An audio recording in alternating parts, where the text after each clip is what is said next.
Հետ կապված խնդիր ունենք, որը խնդիր չի, ըստ էության։ Շնորհակալություն։ Լևոն Քոչարյան։ Պարոն Ֆարմանյան, երբ որ դուք տեխնացու եք ու քննարկումներ ներգնում ձեզ ընտրելու հետ կապված, այսպես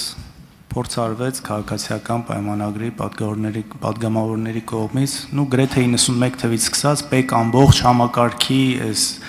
ենթադրյալ ու իրական բացթողումները ձեր հետ կապելու, ու նաև այս համատեքստում պատգամավորներից մեկը, եթե չեմ սխալվում, ասեց, որ ձեր դեմ ինչ-որ հաղորդում պետք է ներկայացվի կամ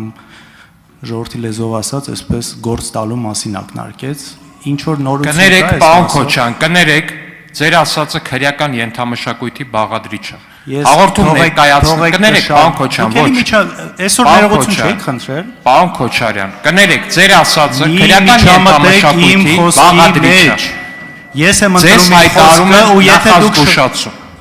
Ինչի համար։ Հաղորդում։ Ուրեմն լսեք միջև վերջ, կասեմ ինչ նկատի ունեմ։ Պարոն Քոչարյան, ասում եմ ձեր ասածը ասում եմ միջև քրեական ենթամշակույթի բաղադրիչ է։ Ասում եմ հիմա դուք ինձ լսեք, պարոն Քոչարյան։ Ձեր ասածը քրեական ենթամշակույթի ոչ դուք չեք խոսում, անջատեք պարոն Քոչարյանի վերջացնեմ նոր կարող եք անջատեք պարոն Քոչարյանի խոսափողը։ Ես եմ խոսում, պարոն Քոչարյան, ուրեմն լսեք ինձ։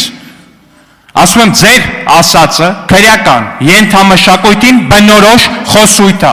Հայաստանի Հանրապետությունում չկա նման բան ու չկա մի պատգամավոր, որ կարա այս դահլիճում ոստիկանությանը հաղորդում ներկայացնելը անվանի գործ տալ։ Եթե կա նման պատգամավոր, նրա խոսափողը կանջատվի։ Հաջորդ հարցը Մեսրոպ Մանուկյան։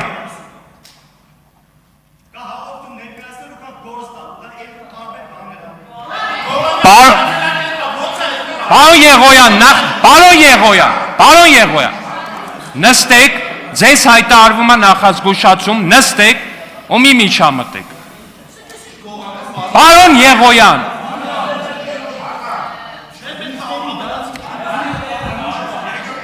Պարոն Եղոյան, մեկ նիստի ընթացքում դուք զրկվում եք խոսափողից հանդես գալու իրավունքից։ Պարոն Եղոյան,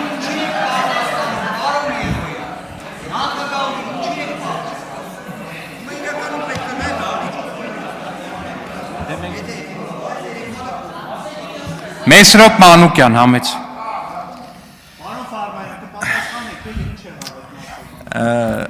Պարոն Ալեքսանյան, կարծում եմ երեկոյան Հիմա ում հերթն է ներողություն։ Այդ արդեն ես կապ չունեի, պարոն Մանուկյան։ Վերականգնեք իմ րոպեն։ Վերականգնեք պարոն Մանուկյանի ժամանակ։ Պարոն Ալեքսանյան, կարծում եմ երեկոյան նորից վառ համակարգի կարիք է կզգանք, բայց այն հարցադրումները, որ տալիս